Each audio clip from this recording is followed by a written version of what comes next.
In today's tutorial, we're going to be going over how to create a goal in Google Analytics based off of destination page. So to start with, let's come down here to Admin. In the View settings, we're going to choose Goal. We're going to click New Goal. And then we're going to choose Custom, Continue.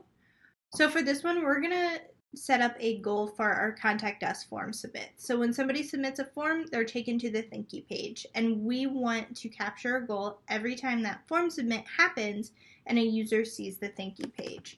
So we're just going to name our goal Contact Us form submit. You can leave the goal slot ID left as is.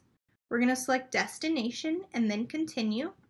So our thank you page address is anvilinsights.com/thank-you. Now you can change equals to begins with or regular expression. If you aren't familiar with what regular expression is, we will be doing a video to cover that a little later in the week, so stay tuned for that. The next thing you'll need to do is go ahead and turn your funnel on. And then we want to identify what has to be completed before this thank you page is seen. So here we can do Contact Us page view. And the screen page is just going to be anvilinsights.com/contact. Then we're going to make this funnel required. And what this does is it just allows, or it tells Google Analytics not to count a goal every time that thank you page is refreshed.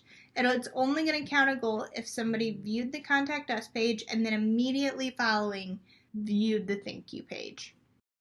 So from here, if your tracking has been set up for a while, you can go ahead and click verify this goal, and it'll tell you how many times the goal has fired in the past 7 days. After you've done that, you can go ahead and click save, and then your goal is set up and you should be good to go. Now, if you found this video helpful and want to continue receiving tips and tricks about Google Analytics, Google Tag Manager, or even Google Data Studio, make sure you subscribe to our newsletter on our website.